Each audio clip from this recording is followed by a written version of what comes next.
Ladies and gentlemen, welcome back to another episode of Bloom the Podcast. Thank you all so much for tuning back into another episode. We are so happy that you're here. And if you're here for the very first time, welcome. Welcome to Season 2 of Bloom the Podcast. I'm your host, Donovan. This is my sister, What's Ashley, up? and we are here with our first guest of Season 2, a good friend of mine from my church, Kelly. How you doing today, Kelly? Good. It's warm.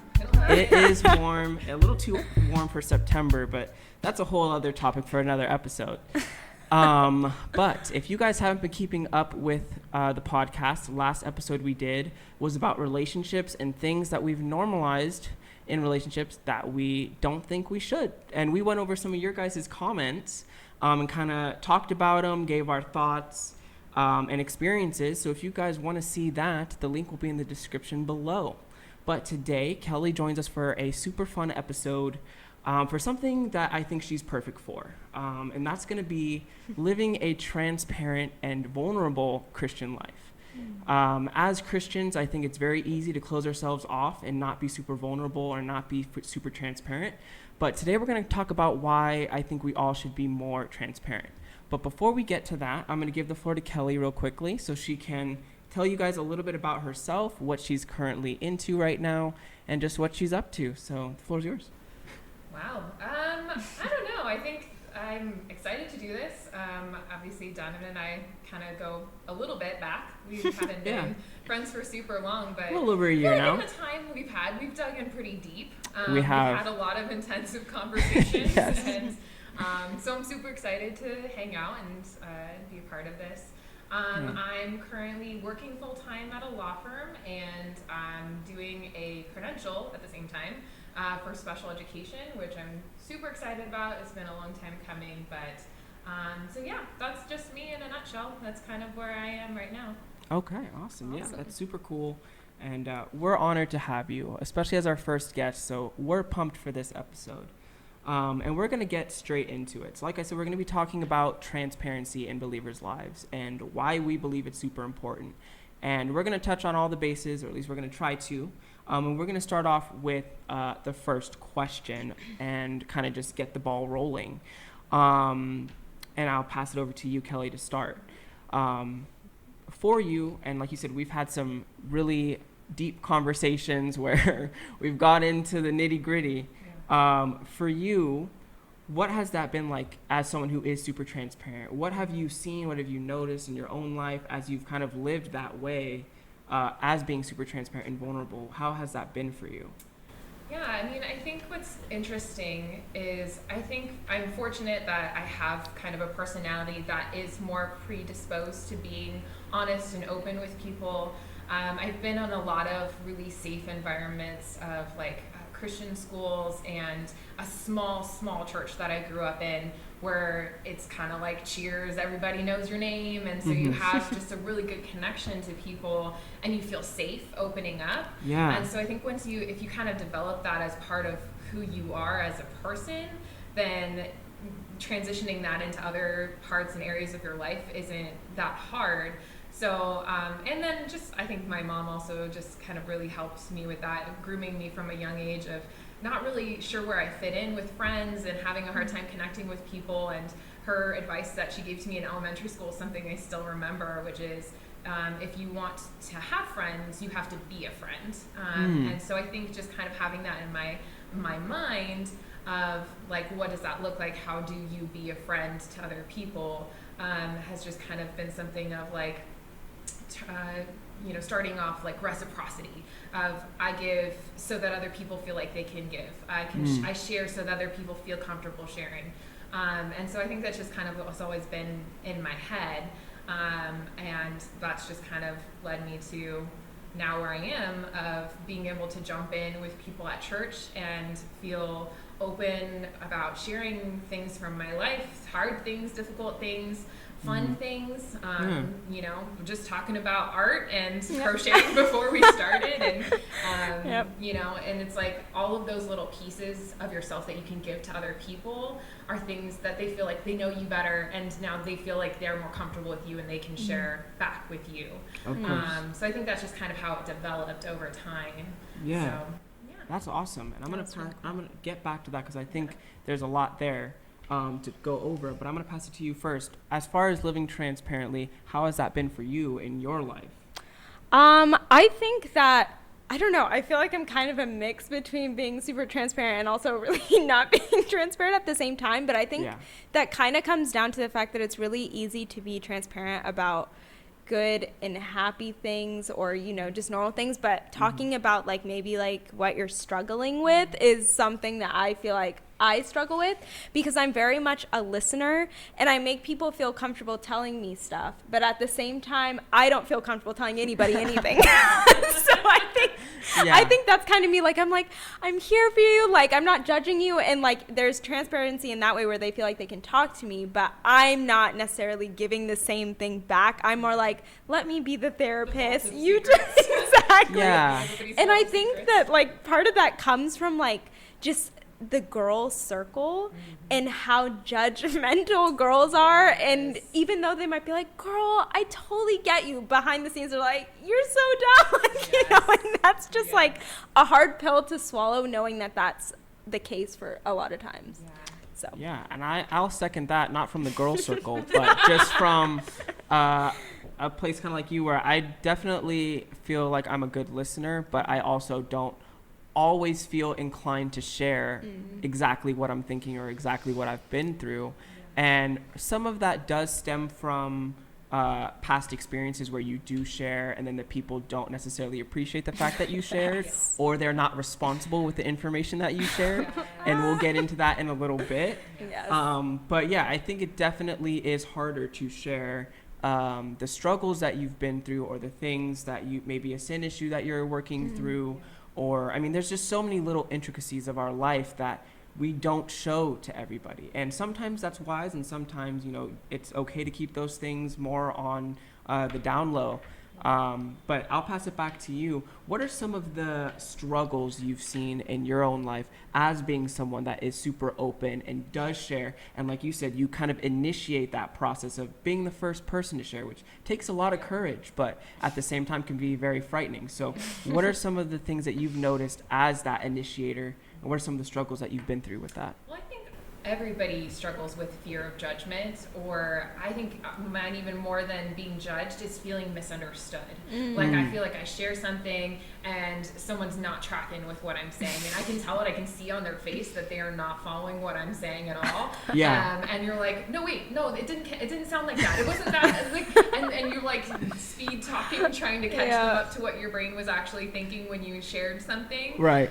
So I think that's just kind of a natural. Feeling misunderstood is just kind of a natural fear. But I think the other thing that I've been accused of is being very self-centered and self-focused when I am sharing. And again, it comes with the ground of, I want to share with other people so that they feel comfortable to reciprocate sharing.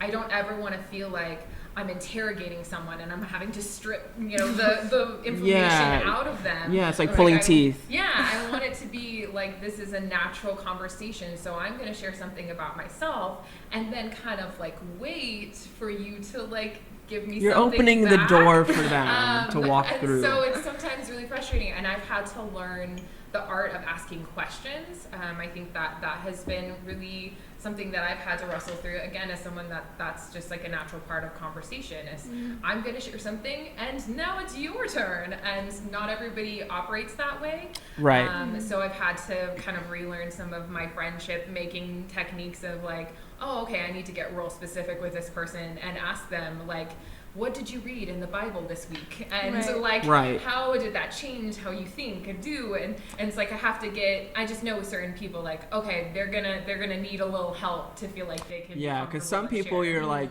how's the Lord growing you? And they like go on a whole thing, and then sometimes that's, how's the Lord growing you? You're like, it's slow and steady. And you're like, good, that's good. And then that's just it. Can you elaborate, please? Exactly. So like journaling, like yeah. microphone out. So yeah, knowing true. your audience is super important. But that's an interesting one, because I actually haven't really heard that often, that people kind of take the like pride route with being vulnerable. Because it's very hard to be vulnerable. So I think that's a different one for me. I think for some people, I think like people who share sometimes, I have seen it where it can come off that way, just because it's a constant thing. It's not like, hey, I'm going to tell you this and you talk back. It's like you tell them something, they speak, and they're like, well, actually, based off of my experience. Exactly. Like, I need to one up you. Exactly. Like, I need to go one better. Or everything you say is like, well, that happened to me too, so let me talk about that. And then they don't even pay attention to what you're saying after. So I think that's where that thinking comes from,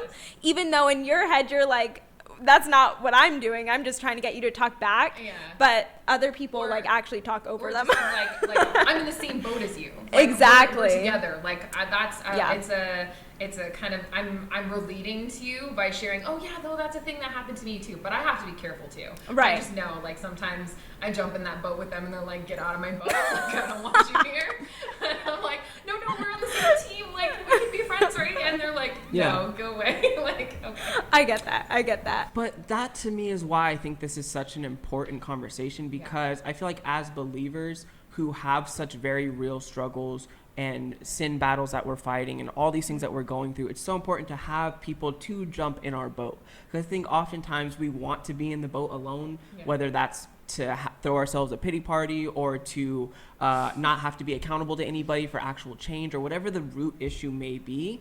I think that often is the cause of the problem, because we need to have people that are coming alongside us and sharing with us their struggles as well, and also allowing us to share ours. And I think that's super important, because the Christian life is not supposed to be done solo. That's why we have the church. That's why we have people in our life, the body. That's why we have all these things. That's why the Lord gives us these things. So I think it's super important that you do still take the initiative, even if people don't want you to. I think in the long term, people will appreciate it, even if they don't immediately. Yeah. And like anything, any other relationship, it involves risk. There's always going to be times when you're opening up yourself to a new relationship and the person's just not there. And they're like, you know, maybe they would like to be there, but they're not, or maybe they just are straight up not interested in getting to know you deeper, or like having you know them deeper. And that's fine. That's just part of life, but you never know unless you are willing to risk yourself in that way. And that is something that has to be learned. I definitely think there are things that I've taken those steps before and been like, I'm just gonna okay, you obviously are not wanting to dive deep right now, and that's fine. Right. We can just go back to talking about like board games or what show we're watching on TV. Like we can. Netflix is a hot topic. Always. Like we can go back to something more comfortable. I can tell like there are walls that you are specifically putting up right now when you're not about it. So like I'm just gonna like sidestep and we'll pivot and have a different conversation than maybe the one I was intending. That's fine. Yeah, it's hard too, because like my natural inclination is just to be like, you know, to ask the question, to try and like to keep not really, well, I don't know if you'd call it prying, but like trying to give them a way to open the door and just be like, let me walk through. But it's hard to take that back step, or step back and be like, okay, they just don't want to talk about it. And because also looking in the mirror, like I'm that person too sometimes, where I can tell the person is like wanting me to give them more, and I'm like, I don't trust you, and then I'm just kind of like and so that's why you have to be able to learn how to read people. I think that's huge in developing those relationships, and knowing when someone's wanting to be open and vulnerable, and knowing when someone's like putting that wall up and wanting to step back. So I think that's very helpful to start learning how to read people as you get to know different kinds of people and what they're interested in and stuff. So so I think that's a thing. You have to learn how to read your crowd. For sure. And as believers, though, what do you think is the best way to kind of get to know your audience, especially if they are more reserved? Like, how do you kind of gauge how you're going to share with them as well? Because as someone who initiates a lot of time, it's easy to kind of just go like 0 to 60 really quick and be like, well, let me tell you this about myself. I'm going through this right now. And if you don't know them that way, and they're kind of like, well, I'm not going to give that back to you. How do you kind of, separate that ratio of giving versus receiving? I think you can kind of do some test runs, like as you're having the conversation. Some betas. Seriously, like, in a way of like ramping up to something bigger. I do a lot of caveats in every conversation that I like ever have ever. And I'm talking to someone and I'm like, this might kind of sound weird, but like I'm feeling, and then just like lay it on them, or like, where I'm just like trying to prime the pump for whatever random ridiculous thing is going to come out of my mouth that may or may not be offensive. But it's usually like trying to get to know somebody better, or trying to make an observation about them. I think that sometimes is kind of a key thing of like, I've really noticed that you really try to do this, or I've really noticed this about you as a person.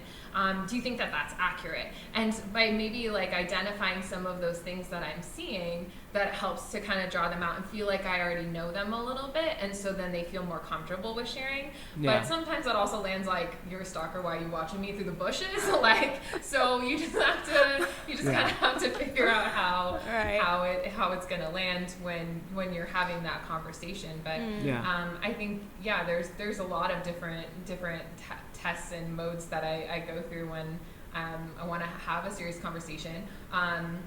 Sometimes it even is just, hey, let's go get lunch or a dinner or a coffee, just you and me, and like, let's talk and see how it naturally develops. If they seem to stick to really shallow, like normal, like, generic conversation, like maybe they're not interested in, but I feel like if they've said yes, they're a believer, they want to hang out with you, they've kind of opened the door a little bit of those test prying questions of, like, what have you been reading in the Word recently? What's something that you've been learning, that the Lord's been growing you in, or like, what's one of your big prayer requests right now? And like having some of those open-ended questions can kind of set the pace for how much they want to share and how quick. So like I said, learning how to be a better question asker, I think is key for trying to dive in and trying to establish a deeper, more honest and vulnerable relationship. So once you kind of get from them what they're willing to do, then sometimes I can just, I feel like, I totally get you. I've been thinking this or reading this, or the Lord's been showing me this, and then now you've got a two-way street going.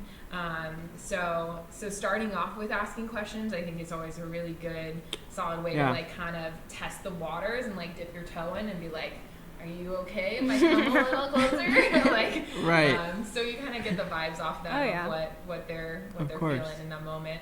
Yeah. What about you? Like for you, how especially as someone who maybe is more inclined to listen rather than to share first, how do you kind of navigate that field? Because it can get tricky, especially if you're waiting for them to share and you're kind of like, well, let me see what you say before I tell you anything about me, because I'm that way too. But what would you say? So I don't know, I feel like it's kind of hard because I feel like it's different with each person, but I feel like I really am a good question asker. Like every time I ask people questions, they're like, oh, like that's really good, I didn't think about it. So I feel like that is more so my gift in that area. Like we're kind of like switch roles a little bit, but I'm like, okay, tell me this, and I will be very transparent with a lot of things. Like I said, it's very few things where I'm like, maybe they're like, what are you struggling with, and then I'll be like, but like honestly, like I feel like I just ask them questions and like get them comfortable, kind of like what she was saying, because like, I mean, and you start off small, you don't just be like, so tell me, what's the biggest sin in your life? Maybe not. Exactly. But honestly, like I think that the biggest thing with like being transparent is just like, I don't know, I feel like it's like so hard for me to get my words out today. The last podcast we did just really worked my brain too much. But honestly, for me, I think that like kind of like opposite of what you were saying, I guess, is like I'm that person that's like, I don't want to meet up for coffee with you if we're just going to talk about Netflix. Like, I'm not there for that. Patience on your end. Right. For sure. And I dislike that so much. Like, I'm like, if you're asking me out to coffee, we better be having real so maybe me and you need to go to coffee. But like, if we're going to coffee, you better ask me real questions. So I think like the biggest thing with transparency is like, honestly, like knowing the person. If you know that the conversation's like never gonna go any deeper, like sometimes for me, I'm just like, I'm not even gonna like bother necessarily starting a relationship with that person, because if they're not interested in talking about biblical things or things that are going to help us grow, then what is the friendship really even? Like, friendship should be to like grow together. But I think in all fairness, because I've had some relationships that seem like, man, this is a puddle, this is going nowhere, anywhere, and it has taken years to get to the point where now that person feels comfortable enough with opening up and sharing with me. And sometimes you got to play the long game if you know that this is somebody that you could potentially invest in long term, or vice versa, that this is someone who continues to reach out to you, knowing that you are a person that wants to dig deep. Like, if they're still wanting to hang out and talk, then I'm here for it. I'm just gonna, kind of let you set the pace. But still be willing to jump in and on my end and divulge deep things and share with them, hoping that maybe one day they'll feel like, okay, I finally feel like I know enough of you, or I feel comfortable enough with you to risk it and share something potentially risky with you. Right. It's kind of like a ministry, you know, like you have to think of it more in that way, not just like, okay, this friendship, I guess, but like, how can I minister to this person even if they seem like they hate me? Well, I mean, I think that was kind of one of the things that I wanted to touch on too, is just that there are different relationships that go different depths. Oh, yeah. And so sometimes just knowing where this relationship is going to be, it's going to be more on the casual side. We see each other at church, we say hi, we talk about how was your week. This is going to be like more of a, we jump into life together and we share about 50-50 equal parts, or sometimes you talk more and sometimes I talk more and we carry each other's burdens. And then I feel like there's another category of like discipling relationships. If you are the discipler, the person who is above the other person, not like spiritually above, but trying to help a younger person or younger in the faith, then you are going to do more listening and you're going to try to draw out more and you're going to do a little less sharing. Not no sharing, because I think it's really valuable for young people like coming up in the faith to hear real life experience. But I definitely think that it's a different kind of relationship and you don't want to like dive in too deep or share too much, to the fact where now it's not about them and their walk, it's more about you. So I think that there's different types of relationships too, so that kind of helps figure out where, like how deep and how much you share, and just having wisdom with, that's so true, the appropriateness of what you're sharing.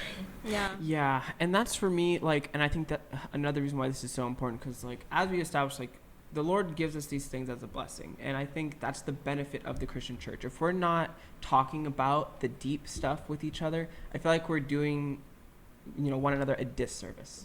Because your experience and you sharing and you listening is going to greatly impact how I view my situation and, the struggles that I'm going through. Seeing the Lord's providence in other people's lives and seeing how the Lord brings people through trials and helps people, fight their battles of sin and, whatever it may be, those are so vital to know that the Lord is doing that in other people's lives. 'Cause I think a lot of times for me, I often think I'm on the island. Like, this is a solo experience. Like, no one else has ever experienced this but me because I'm so special. It's one of those things. So I think having those conversations and really optimizing the value of the church body, whether that is like you mentioned, which is super important, is those discipler and disciplee relationships, because that's what we're called to be doing, is making disciples. So as we go through our life, we have to be actively looking and seeking out those relationships, whether that's someone that you want to learn from or someone that you think could benefit learning from you. And it really goes both ways with all our relationships, because there's going to be things that I share with you guys that encourage you, and vice versa, you guys share with me that greatly encourages me. So I think, looking for those discipling relationships is super important. And I think one of the ones that I'm learning to do now, that we recently talked about, that I think kind of turned on our, like, oh, maybe we should do this as what we're talking about, was sharing with small group. Because I'm used to sharing with like one-on-one, if we have a small, intimate, like you and me conversation. I can dive in pretty deep. I can share a lot of things about myself. But now we have, and obviously most of the time it's just me and a girl, another woman that we're having those deep relationships with. Now we're opening it up to, other people, and guys and girls and people that I might not immediately share some of those deeper things.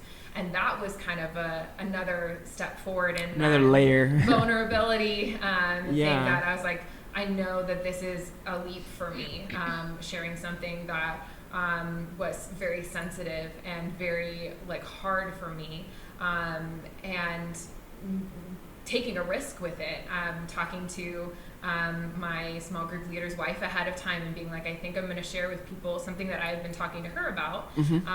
And she was like, why do you think that you kind of want to go down that way? And I was like, well, I just want to open up. How can I expect other people to share and trust me with their struggles if I'm not willing to do the same? And so setting a tone of, we can be open with each other, we will love each other regardless, and we will carry each other's burdens, goes so long, so far in the context, especially of a small group, where that's the point. If we're not doing that and we're just talking an intellectual discussion about the Bible, cool, bro, I can do the same at home, you know, and I don't need. You could watch the Bloom podcast and get the same thing. Seriously, it has to be where you're being known and they're with you and you are with them and helping carry their burdens. 100%. So that was definitely a super vulnerable moment for me. And as we talked about, it had both really big challenges and some emotional fallout, and also really amazing benefits that I'm still seeing little parts of even now. Yeah, and that just makes me think too, what a responsibility we all have as believers to make small groups and church and fellowship a safe place for the people in our congregation and the universal church at large, honestly. Because and obviously it's just a part of life where we're going to feel nervous and anxious about sharing stuff that is really personal. But I feel like the church should be that place where some of that tension is alleviated because we know the people in the body care. Yes.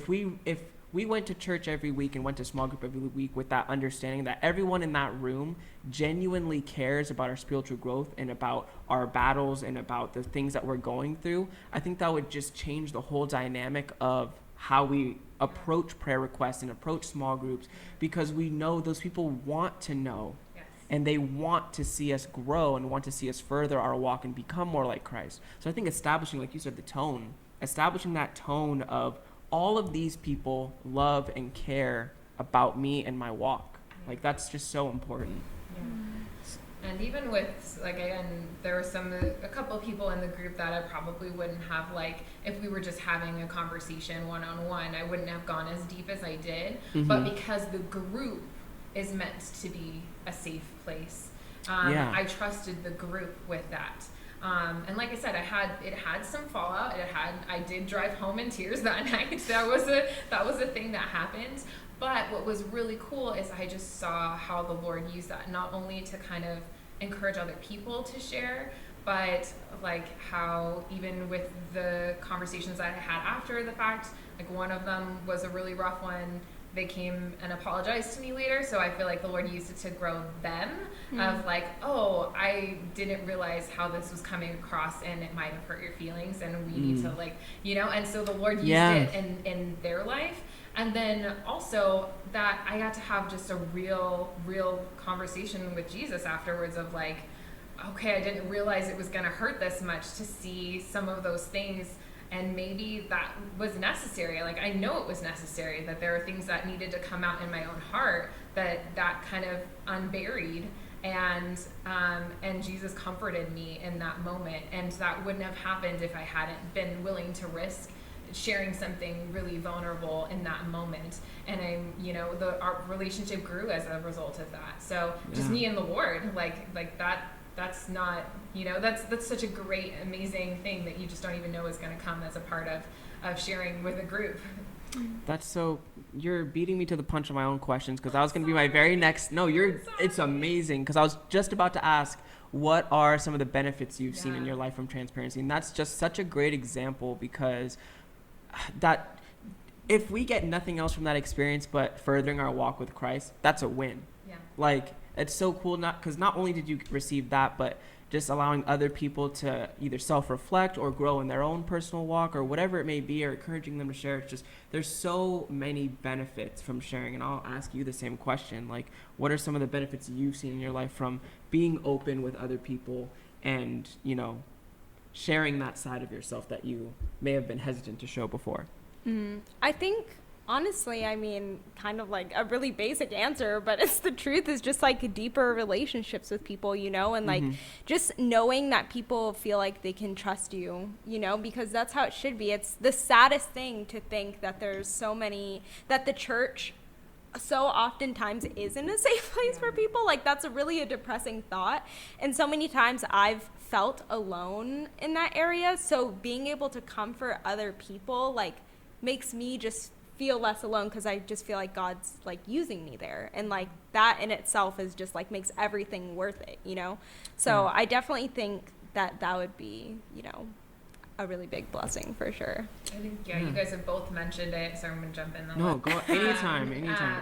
That you guys have both mentioned isolation, and I think of this quote from Harry Potter, because I'm a nerd. Oh, yes. But you know, Luna is talking to Harry, and you know, he's talking, it's angst. He's just like, I'm the only one that's ever suffered ever, and nobody gets the suffering that I That's mean. me every day. And she's just like, well, of course that's how he wants you to feel, because if you're alone, you're not as much of a threat. And I think that so rings true for our spiritual walks. Like, Satan is a divider. That's literally his job. He wants to separate people, because if you're alone, you're vulnerable. It's like packs and herds on the Serengeti. Like, if you're that lone little antelope, you're going down.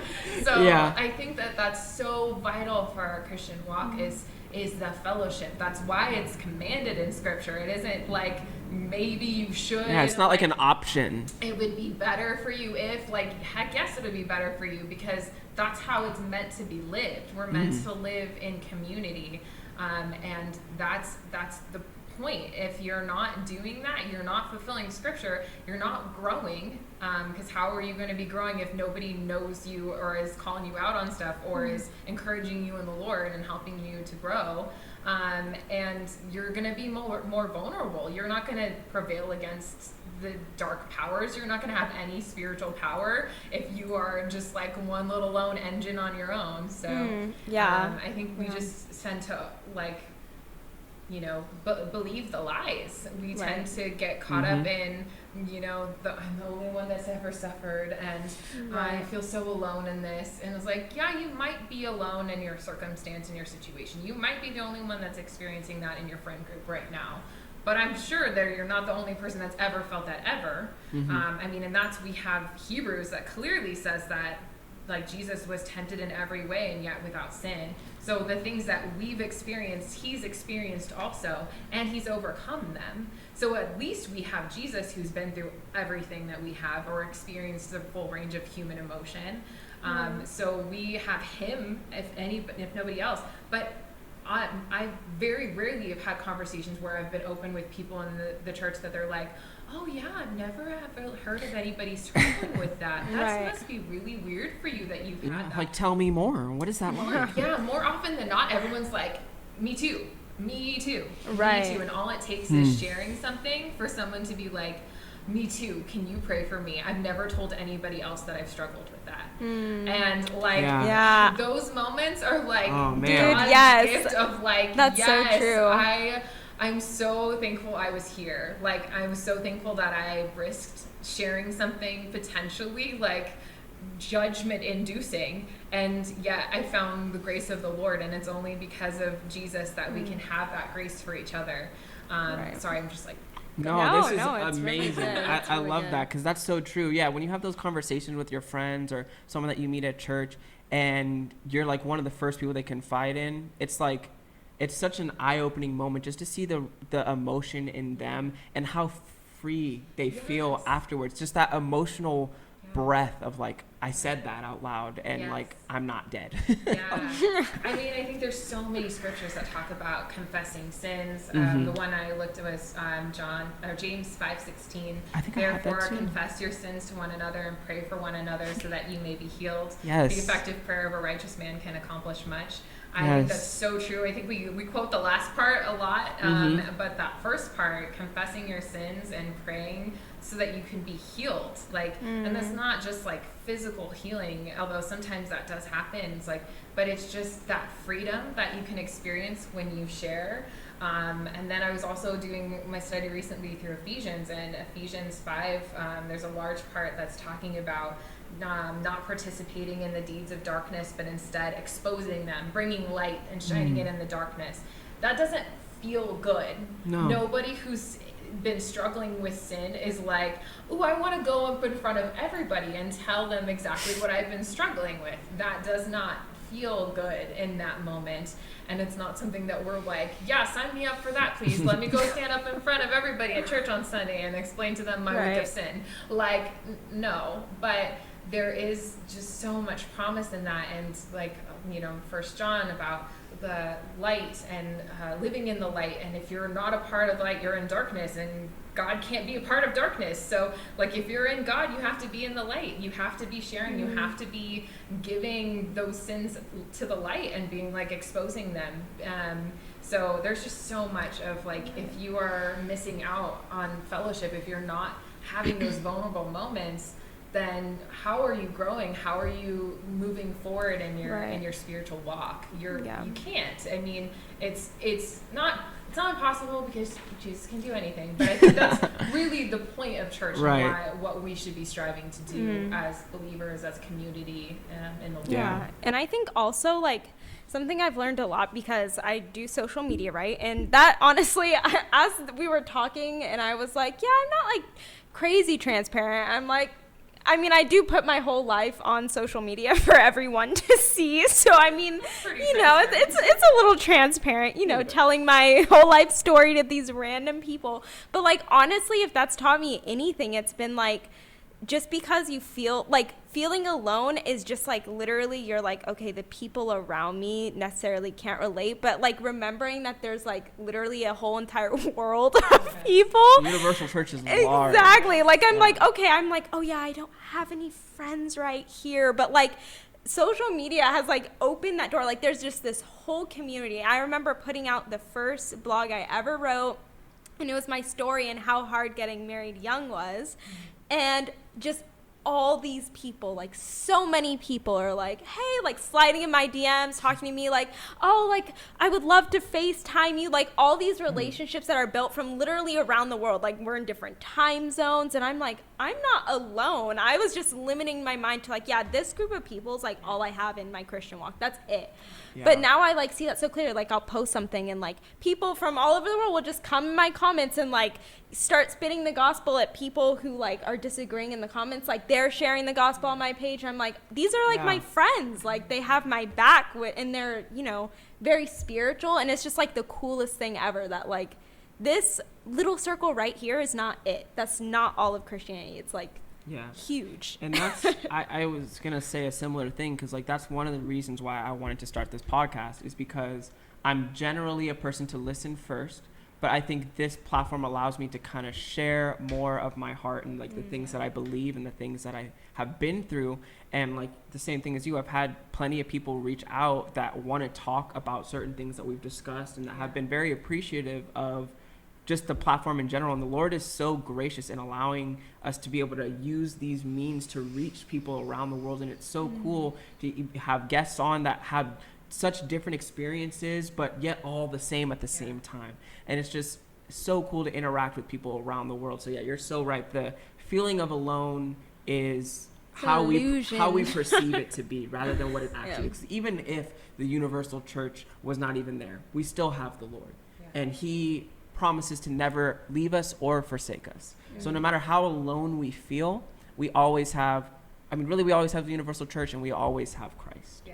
And that will kind of lead me to the last question I have, is how can we encourage the universal church as well to start being more bold and being more courageous in their transparency and vulnerability, and to really allow themselves to share their heart, even if it is scary? How can we encourage one another to really be doing that effectively?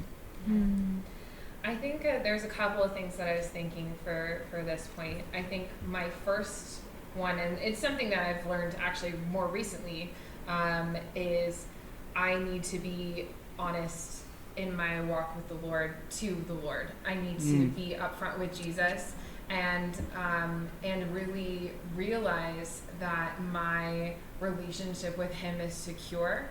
So even if I take a risky step of sharing myself with someone else and they reject me, or they don't want to reciprocate in the way that I'm looking to have that relationship, or they judge me, or they misunderstand me, or any of the bottom things that we fallout that could potentially happen, that I'm secure in my relationship with Christ. He loves me, he's accepted me, and nothing can shake that. And because of that, I can have humility, and in my conversations with other people, I can be really vulnerable. I can say with Paul, I'm the worst of sinners, and I'm not exaggerating, because I know myself and I know my heart.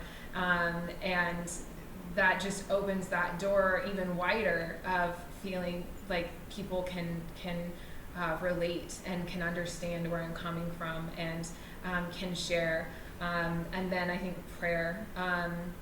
Prayer is a huge part in this whole vulnerability, honesty process. There have been so many conversations where I'm in the middle of talking to someone, and in my mind I'm like, oh Jesus, please help me. I don't know how to respond to this person, or how deep should I go, or can I take this risk and trust them? The conversation that I had with my small group, I prayed about it ahead of time, because I was thinking going in, I asked my small group leader's wife, I was praying about it ahead of time, so that when the fallout happened, I was like, Lord, I can take my hands off the wheel, because I know that I've prayed through this, and whatever results or things happen is because that's what you wanted to happen. And so I can rest in that and know that I don't have to control or manipulate the results, or be upset with myself for sharing too much, or that tends to be a conversation I have in my head all the time anyways. I'm like, nobody cares what I'm saying. I don't know why I'm still talking, but we care. We care. But just having that prayerful mindset and attitude of constant conversation with the Lord, even while I'm talking to people. Lord, just help them to forget anything that I say that they don't need to remember. Seriously, I've prayed that multiple times of in all of this sharing and all these conversations, Lord, if there's something that I've said that they do better without, help them to forget it as soon as this conversation's done. And just praying through the relationships that I have, praying ahead of time before I know I'm going to hang out with somebody. Maybe it's somebody that might be a little bit more difficult, or might be hard for me to relate to. Just prayer covers so much and helps so much for me when I'm entering into those things. So yeah, just pray about it before you jump in, and then again, just consider the appropriateness of what you're sharing and where you're sharing it.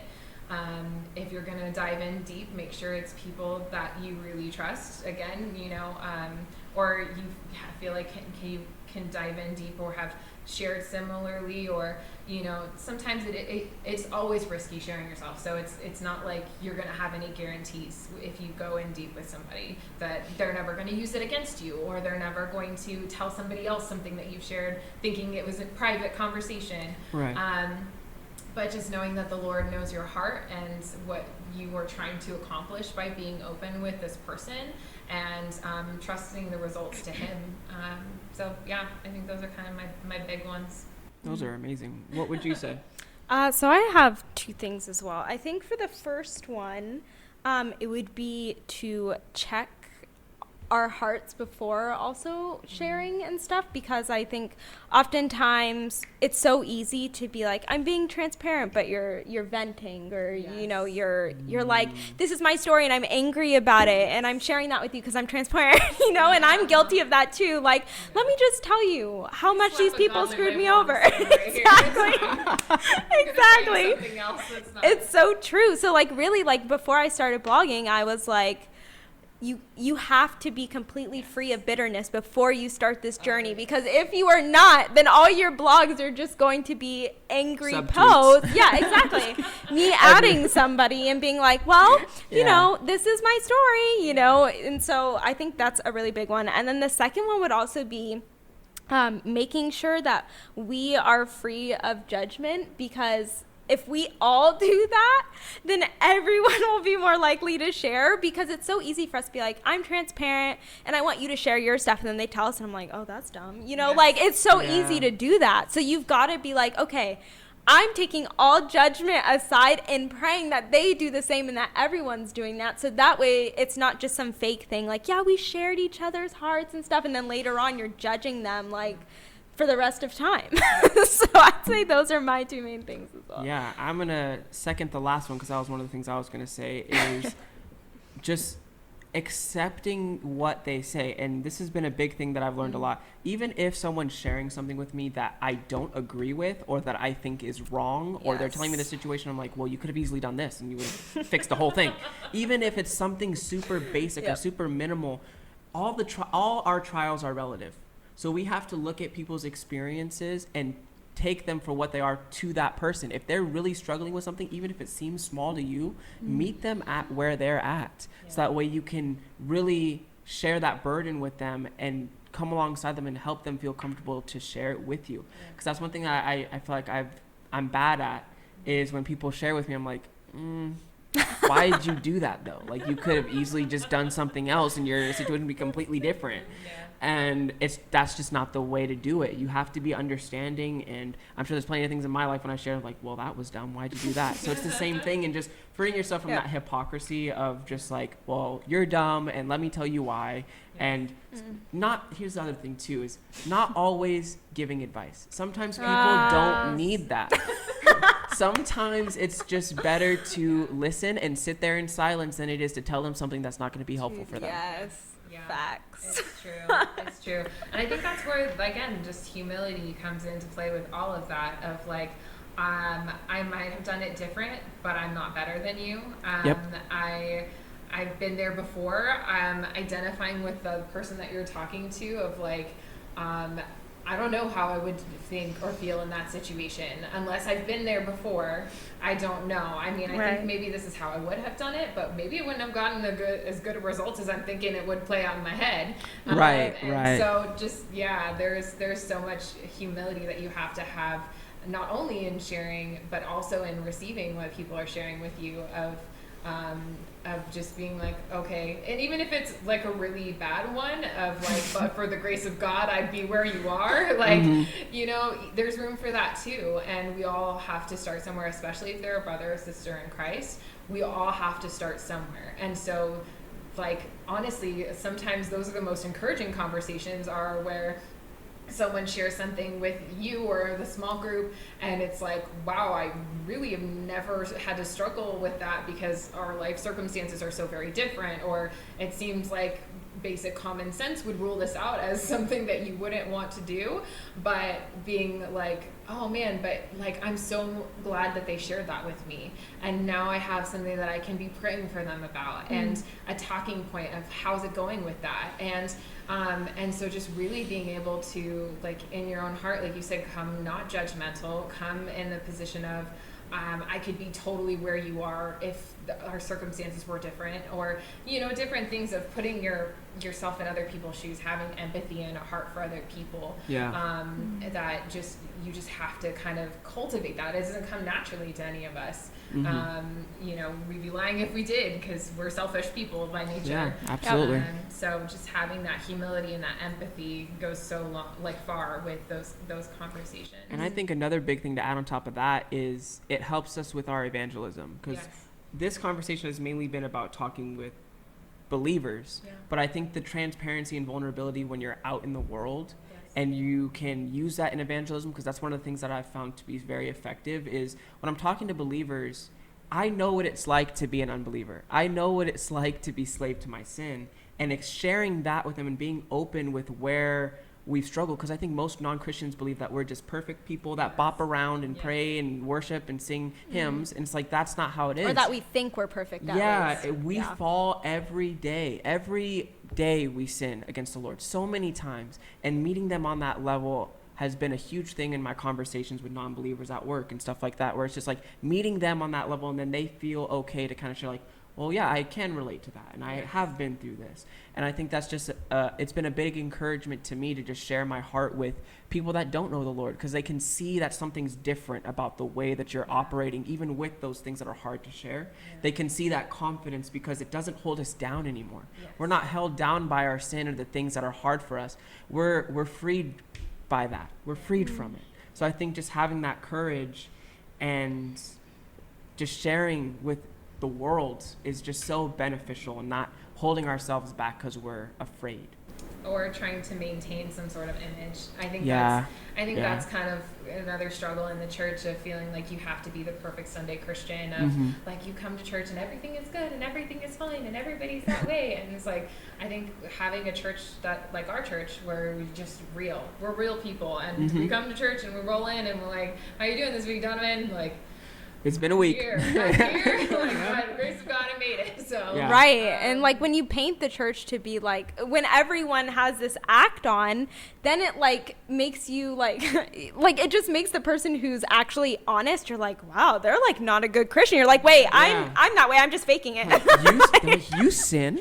Yeah, they're like, how dare you? Like, you look at them like they're crazy because all of you guys have this mask on. Yeah. So it's so sad. Yeah, I think at the end of the day, it's a mindset change of realizing that regret is a lot worse than rejection. Because if we fear rejection, we're never going to share, because there's always that chance that we're going to be rejected. But regret, that's the one thing we don't want to lay on our deathbed as a believer and say, I wish I would have shared these things, or I wish I would have been there for those people. That is a lot worse. So I think we need to change our mindset from self-preservation to freeing ourselves and opening up to other people around us, because so many people can benefit from it. And even if you do get rejected, because that is going to happen. We all have those stories of sharing something with someone and it not going well, or them not receiving it, or them using it against us. But that is far, far less, and the benefits far outweigh those situations that we are going to encounter. The blessings from sharing and being transparent are they outweigh it by a million. Yeah, totally agree.